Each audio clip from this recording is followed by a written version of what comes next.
लाया गया दीप, प्रज्वलित करा गया दीप 5 स्थान पर फल देता है। कितने स्थान पर फल देता है? 5 स्थान पर। आप में से कितने लोग हैं जो प्रदोष के दिन दीप लगाने मंदिर जाते हैं या शंकर जी के मंदिर पहुंचते हैं? बहुत बहुत प्रणाम आपको, साधुता जानना चाहिए। अपना प्रदोष के दिन प्रदोष काल में लगाया गया दीपक 5 स्थान पर फल देता है। पहला स्थान, अगर हमको या हमारे परिवार में किसी को काल सर्प दोष है तो हमारा प्रदोष का लगाया गया दीपक कहीं पूजन मत कराओ, वो दीप जलाने से ही काल सर्प दोष समाप्त होता चलेगा। दूसरा स्थान, पितृदोष।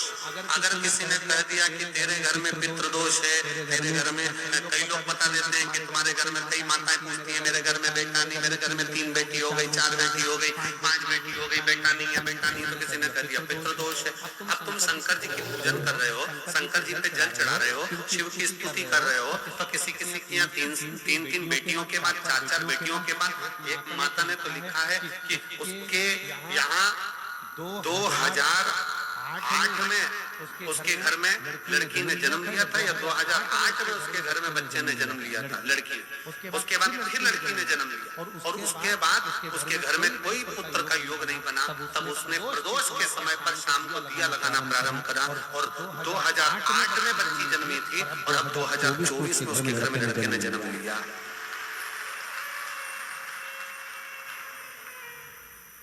2024 में उसके घर में पुत्र ने जन्म लिया, वो बेटी होगी यहाँ पर कहीं ना कहीं, जिसके घर में बेटे। पहले की लड़की हुई, फिर 2 जुड़वा लड़की हुई, जुड़वा लड़की में से एक लड़की शांत हो गई, फिर आखिरी में बच्ची के कारण संतान प्राप्ति का योग नहीं बना। आखिरी में उसने फिर पुनः भगवान शंकर के प्रदोष काल में दीप जलाना प्रारंभ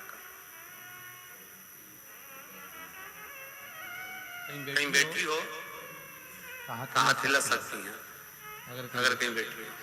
कितना विचित्र कर्म है, जरा विचार करिएगा कि प्रदोष काल का लगाया गया दीपक, प्रदोष काल, प्रदोष के दिन, प्रदोष काल का जो दीपदान होता है वो सरल नहीं होता, वो सहज नहीं होता। 5 स्थान की पूर्ति करता है। पहला, जम के बोलो, पहला स्थान किस चीज के लिए? काल सर्प दोष के लिए। दूसरा पितृदोष। कैसा भी तुम्हें कोई पितृदोष बता दे, कितना भी तुमसे कोई कह दे कि तेरे घर में पितृ का दोष है, तेरे घर में ये दोष है, अगर आप प्रदोष के दिन, प्रदोष काल में अर्थात सूर्य अस्त के समय के 2:45 तक का जो समय होता है, 2 घंटे के समय का, उसके अंतर्गत अगर आप प्रदोष काल के समय में भगवान शंकर को दीप लगाने के लिए अगर पहुंचे हो तो वो आपको फल देगा ही, पितृदोष का निवारण होगा ही। चाहे तुम कुछ करो चाहे मत करो, तो पितृ की शांति करा दे। दूसरे नंबर पर है पितृदोष। तीसरे नंबर पर है वास्तु दोष। हमारे घर का अब एक बहुत सावधानी से श्रवण करने वाला विषय है। थारे गेट बंद कर लेते, इसमें वीडियो बनाऊंगा।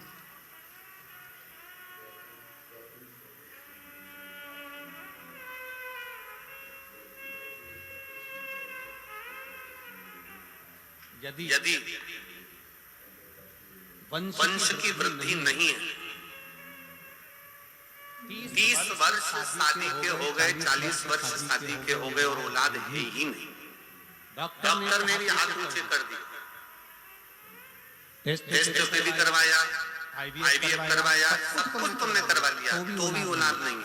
तब आखिरी में एक काम चालू करो, प्रदोष का दिन दोनों पति पत्नी व्रत चालू कर दो प्रदोष का, और प्रदोष काल में शाम के समय जाकर एक ही दिए में 2 लंबी बाती जानते हो ना, रुई की लंबी कपास की बाती, और दोनों बाती एक ही दिए में रखकर पति पत्नी दोनों उसको प्रज्वलित करना प्रारंभ करें। बाबा संतान देकर ही रहेगा, औलाद आएगी ही। दीप की जो बाती में अंतर आ जाता है, एक गोल बाती में और लंबी बाती में अंतर आता है, बहुत अंतर आता है। पितरों के लिए गोल बाती का प्रयोग बहुत कम होता है महाराज। देवी जी के लिए, माता रानी के लिए, जगत जननी के लिए गोल माटी का प्रयोग बहुत कम होता है महाराज, ध्यान रखिएगा। एक पितर के लिए, एक जगत जननी जगदम्बा दुर्गा भवानी के लिए गोल बाती का प्रयोग कम होता है, लंबी बाती का प्रयोग ज्यादा। क्यों? क्योंकि हमारे घर की कुल देवी और हमारे घर के पितर हमारे वंश की वृद्धि करें, इसलिए लंबी बाती रखी जाती है, जिससे हमारा वंश बहुत लंबा चले, बहुत उन्नति की ओर बढ़े, इसलिए लंबी बाती का प्रयोग। शिव महापुराण की कथा करती है 5 जगह पर हमारा जलाया गया एक दीप जो प्रदोष के दिन प्रदोष काल में लगाया जाता है, 5 जगह पर भारी पड़ता है। पहले नंबर पर जम के बोलते जाओ काल सर्पदोष, दूसरे नंबर पर पितृदोष, तीसरे नंबर पर घर का वास्तु दोष। हमारे घर में कितना भी वास्तु दोष है, कोई ने कह दिया यहाँ बाथरूम नहीं बनना थी, यहाँ पर शौचालय नहीं बनना था, यहाँ सीढ़ी नहीं बनना थी, वो सीढ़ी वहां बनना थी, ये सीढ़ी वहां बनना थी, तुम पूरा घर तोड़वा के देख लो, उसके बाद में जैसा वास्तु वाले वैसा करा कर देख लो, उसके बाद भी तुमको शांति नहीं मिले तो समझ लेना कि तुम्हारे घर में वास्तु दोष तो तुमने दिखाकर समाप्त कर लिया, फिर भी वो समाप्त नहीं हो रहा। प्रदोष काल का लगाया गया प्रदोष के समय का दिया आखिरी में वास्तु दोष को भी समाप्त कर देता है और उसमें भी फल प्रदान करता है। काल सर्पदोष, पितृदोष, वास्तु दोष। चौथे नंबर पर 1 रुपया कमाया, 100 रुपए खर्च हुआ, पैसा आया गया, ये चौथे नंबर का। व्यापार में थोड़े दिन दुकान अच्छी चली, थोड़े दिन बैठ गए, थोड़े दिन गाड़ी चली, थोड़े दिन फिर बैठ गए, अर्थात हमारी फैक्ट्री थोड़े दिन चली फिर बैठ गए, कहीं ना कहीं तकलीफ, थोड़े दिन खाते थोड़े दिन रोते वाला चल रहा है। तो प्रदोष काल का, प्रदोष के समय का दिया इस दुख को समाप्त कर रेगुलर एक जैसी सांझी, एक जैसी लक्ष्मी की वृद्धि करते चले प्रदोष काल का। और 5वें नंबर का प्रदोष काल का दिया, प्रदोष समय का दिया 5वें नंबर पर रोग का निवारण का, रोग निवारण।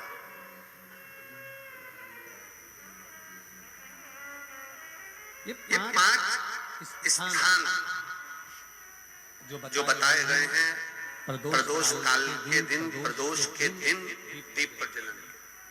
और अब की बार की जो शिवरात्रि आ रही है, बाबा देवाधिदेव महादेव की बड़ी कृपा है उस पर, बहुत करुणा। 25 तारीख को प्रदोष और 26 तारीख को शिवरात्रि। अब जरा प्रदोष के पर्यंत की, प्रदोष के बाद की बिल्कुल लगी हुई पीठ से जो शिवरात्रि होती है, वो शिवरात्रि अगर उस शिवरात्रि का व्रत, साधना, तप, भजन संसार का मनुष्य कर लेता है तो जिंदगी में उसने कोई व्रत ये ना किए हो, अगर एक व्रत शिवरात्रि का, प्रदोष की पीठ से लगी हुई शिवरात्रि का अगर कर लेता है तो उसको पूरे जीवन के व्रत का पुण्य फल प्राप्त हो।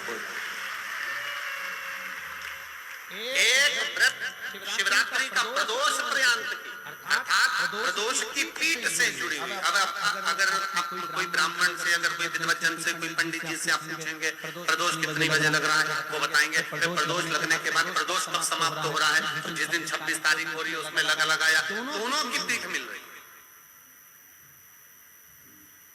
दोनों।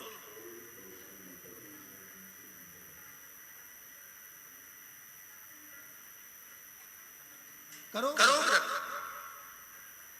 आपने कितनी भी एकादशी के व्रत करे हो, कितनी भी द्वादशी के व्रत करे हो, कितनी भी चतुर्थी व्रत करे हो, कितनी भी तीज व्रत करे हो, कितनी भी अष्टमी का व्रत करा हो, कितनी भी नवरात्रि के व्रत करा हो, कितनी भी तीज का व्रत करा हो, चाहे दुनिया के कितने भी व्रत आपने करे हो, अगर आपने एक महाशिवरात्रि का व्रत नहीं करा तो कोई व्रत का पुण्य फल आपके खाते के अंतर्गत आ नहीं पाता। शिवरात्रि के व्रत की इतनी मूलता है, पर एक निवेदन है, अगर कोई बुजुर्ग है, कोई बीमार है, कोई बूढ़ा व्यक्ति है, बहुत बीमार है, तो उसको निवेदन है आप व्रत ये नहीं कि 24 घंटे का करो, आप व्रत 2 घंटे का कर लो, 1.5 घंटे का कर लो, 1 घंटे का कर लो, 15 मिनट का करो। पर निवेदन है कि जो बीमार व्यक्ति है वो आधे घंटे, 1 घंटा, 2 घंटा, 6 घंटा, 15 मिनट पर शंकर की शिवरात्रि का व्रत ये विचार कर करना। बहू बेटा नाते रिश्ते सबको कह देना। कोई बीमार व्यक्ति ना वो भी कह दे कि देख बेटा मेरा व्रत है। तो घर के लोग कहेंगे पापा आपकी तबीयत खराब, मम्मी आपकी तबीयत खराब, दादी आपकी तबीयत खराब, आप व्रत कैसे कर रही हो? बच्चे की व्रत, बच्चा कैसे व्रत कर रहा है? तो कह देना मेरा 2 घंटे का व्रत है। 2 घंटे मैं बाबा का नाम लेकर जल चढ़ाकर जल का आचमन कर कर मेरे बाबा की भक्ति कर लो 2 घंटे की, मेरा व्रत पूर्ण हो जाएगा। मैं व्रत कर रहा हूँ।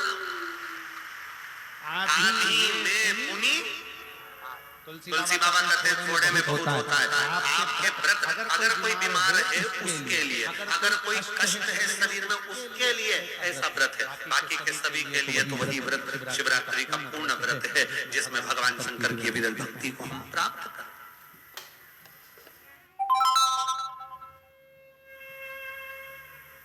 और शंभो शरणे मांगो